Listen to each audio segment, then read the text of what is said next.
Olá, Biazita, tudo bem? Oi, Miguel, tudo bem? Tranquilo. Tudo ótimo. Biazita, esse carnaval foi meio estranho, meio para quem é viciado em política, né, não consegue ficar longe das redes, né? Porque, de um lado, você tinha o Brasil em festa, você tinha tanta alegria, foi um carnaval muito bonito no Brasil, com muita... Aparentemente não teve nada demais, né? Só uma briga ou outra que é inevitável, mas foi tranquilo no Brasil todo, carnaval muito bom, mas, do outro lado, o massacre em Gaza pior que nunca, né? Agora, os palestinos estão quase todos concentrados agora no sul, né? Israel foi empurrando todo mundo lá para o sul, tem 1,5 milhão, concentrados em Rafa, né? Amontoados ali, numa situação horrorosa, sem água, sem comida, sem remédio. O único hospital lá, um dos últimos, eles estão ainda bombardeando. É uma situação, assim, inconcebível, né? E a gente vê... Eu queria saber o que você acha que... Como é que você está analisando essa situação em Gaza hoje? Ela é catastrófica, até porque a gente teve hoje a declaração do Netanyahu, agora à tarde, né, onde ele deixa bem claro que ele vai sim invadir Rafah. Ele fez uma declaração no X, no Twitter, onde ele deixa bem claro que ele vai invadir Rafah e a vitória é certa. E aí a gente vê que nenhum país e nenhuma organização internacional está conseguindo controlar o Netanyahu, que isso que é o mais me preocupa, assim. Normalmente, quando a gente tem esses processos de guerra, esses processos de conflito, a gente ainda consegue um processo de mediação. Não se consegue mais a mediação. O Netanyahu suspendeu a ida da equipe de negociação de cessar-fogo para o Cairo. Ele está batendo na tecla de Rafah, mesmo o próprio Estados Unidos e alguns países que são apoiadores de Israel, como Reino Unido e Alemanha, falando para segurar Rafah, porque a situação de Rafah pode se transformar numa situação catastrófica. Ela já é catastrófica, mas ela pode se transformar em mais catastrófica ainda. Mas o Netanyahu ele tem um projeto. O projeto dele é limpeza étnica em Gaza. Então, assim, ou o mundo compreende o perigo que é o Netanyahu para o mundo, ou a gente vai assistir ao vivo a concretização de um genocídio, porque a gente já está assistindo um genocídio em construção. É importante a gente falar, já há um genocídio em construção e por isso que Israel é ré na Corte Internacional de Justiça. Mas o que a gente está assistindo nesse momento é a possibilidade real de finalização desse processo de genocídio. E em nenhum momento que a gente teve genocídio no mundo, a gente teve a possibilidade de impedir essa finalização do genocídio, porque a gente não tinha acesso ao genocídio. Agora a gente tem acesso ao genocídio. Então, assim, quando aconteceu a primeira ofensiva em Rafah, que foi no meio do carnaval, inclusive eu perdi completamente a motivação de carnaval depois daquelas imagens, você percebe que aquele ali foi um aviso. E um aviso que tinha a perspectiva de criar um pânico na região, né? De mostrar para o mundo, ali o mundo árabe principalmente, que eles estão no comando, que eles mandam, que ninguém controla. Então, assim, o Netanyahu ele tem um objetivo e ele está indo atrás do objetivo dele. Ele acredita que esse é o legado dele. E, para além disso, ele precisa estar na presidência. Então, assim, né, como primeiro-ministro. E aí, você vê uma situação muito estranha, né? Porque você tem o resgate dos 2 reféns, e aí, na mídia israelense, não aparece o massacre de Rafah, que morreram 133 pessoas naquela noite. Aparece apenas o resgate dos 2 reféns, criando quase que assim um furor, sabe?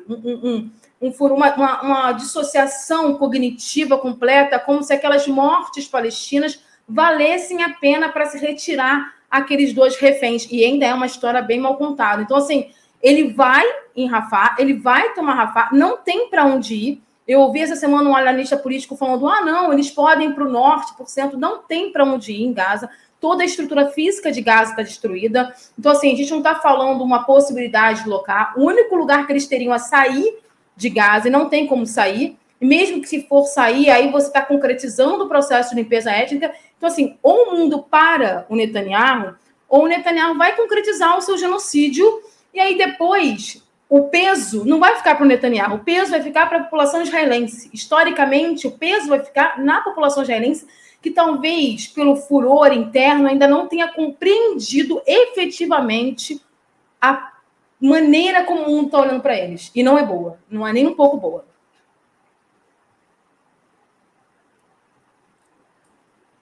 Tem uma coisa que é impressionante, quando a gente analisa a estratégia de propaganda de Israel, que a essa altura a gente já já conhece a estratégia, né?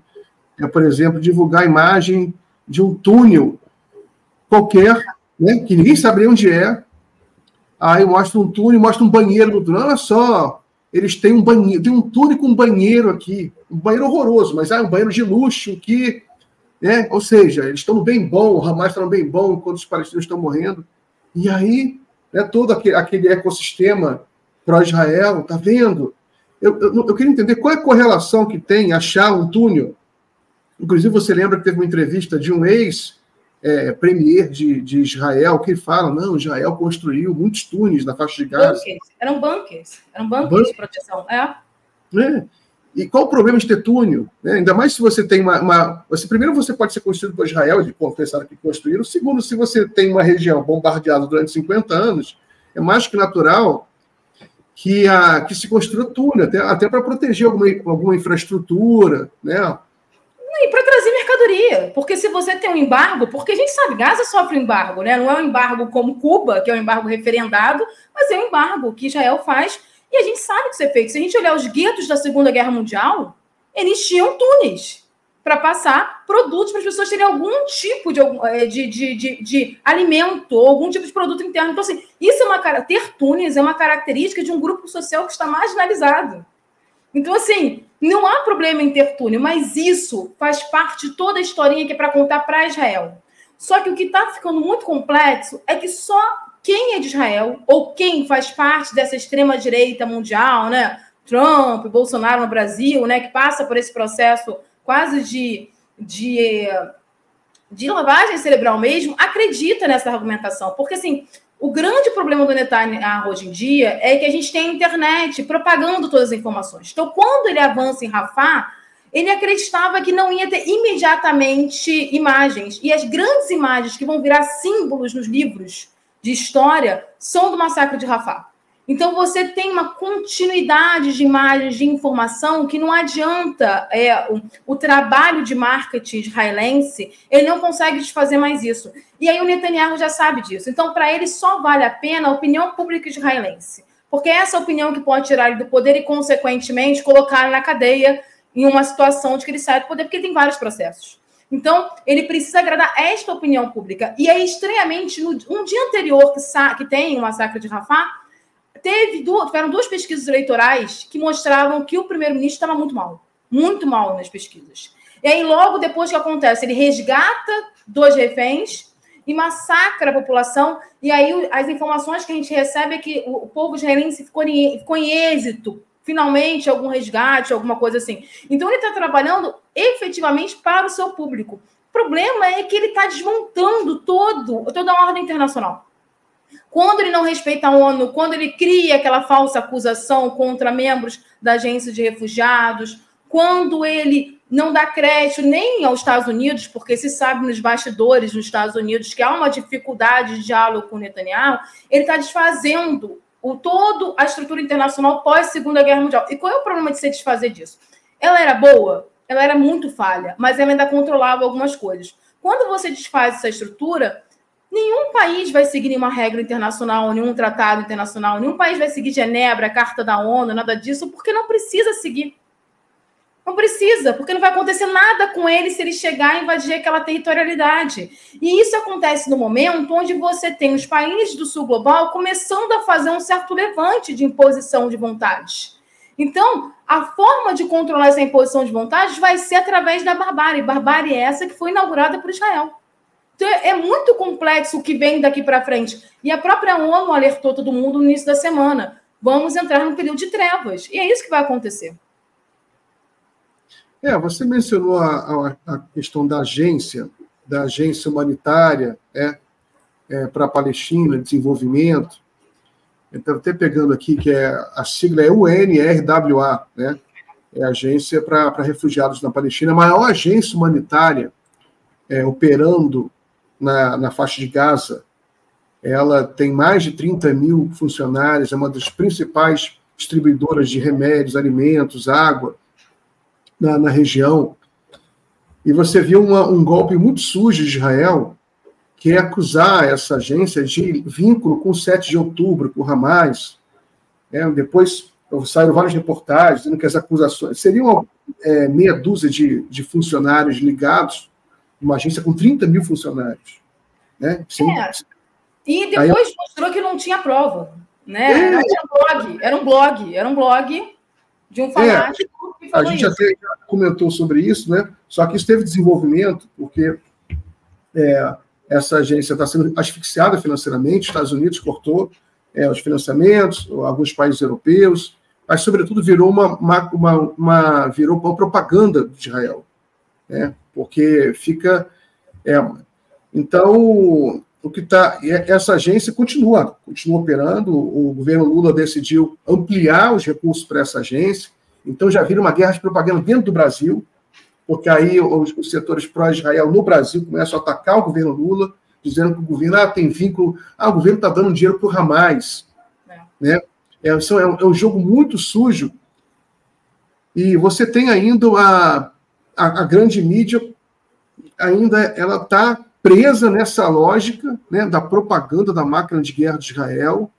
É uma coisa complicada. O que você acha? Eu diria que não é nem só presa nessa lógica. Assim. A gente sabe que existem estruturas de marketing, né, questão financeira mesmo, e tem uma outra coisa muito importante, que assim, existe uma narrativa desde sempre, que é a narrativa do norte global, que é a narrativa do Ocidente. Né? Quando a gente para pensar na própria guerra no Iraque, todas as informações que a gente tinha eram as informações dessa imprensa oficial que manipulava a opinião pública, ou seja, só chegava para a gente o que eles queriam que a gente soubesse.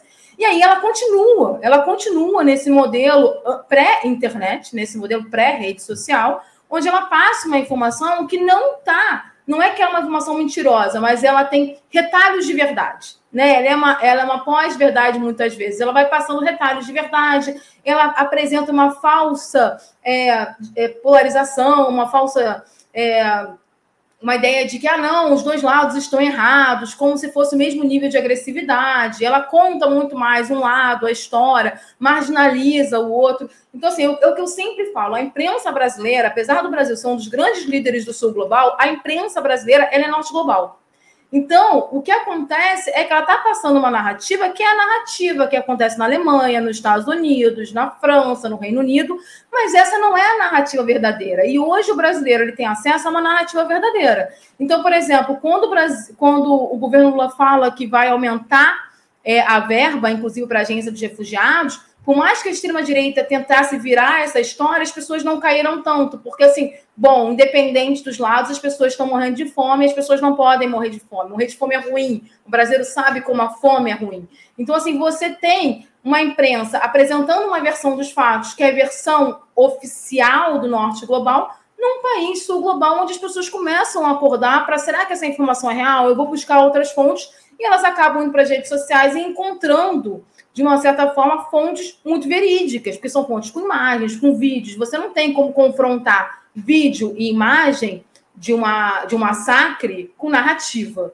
Mas aí a gente começa a ver, né, o quanto até a imprensa formal ela não está preparada para a própria internet, para as consequências da internet. Então, ela passa essa perspectiva do norte global e ela continua. Hoje, o que a gente vê, por exemplo, na imprensa brasileira é, por exemplo, uma fala jocosa sobre a China, uma desvalorização, por exemplo, da viagem do Lula para o Egito. Hoje não se faz um aprofundamento dessa fala, não se fala da importância da cúpula dos países africanos. Então, assim, se a pessoa se informar apenas pela mídia padrão, ela não vai ter uma informação real. Ela vai ser exatamente como a gente era nos anos 90 assistindo a Guerra do Iraque, achando que, não, os Estados Unidos está certo. E aquilo ali como se não tivesse morte no Iraque, quando estavam morrendo milhares de pessoas. A gente só via, né, aquela luzinha colorida aparecendo na TV e imagens da emissora americana que passava no jornal brasileiro. Era isso que tinha. Esse modelo não funciona mais, porque as pessoas buscam outras fontes, elas querem saber outras fontes. Então, ou a imprensa se adequa a esse novo mundo, ou ela vai começar a perder a audiência mesmo, e é o que a gente tem visto, uma perda efetiva de audiência, e sem contar os jornais escritos, né, que a gente vê que praticamente eles não vendem mais, porque as pessoas perderam a noção de credibilidade, elas não olham para esses jornais como algo que tem a credibilidade. Eu acho que esse que é a grande questão.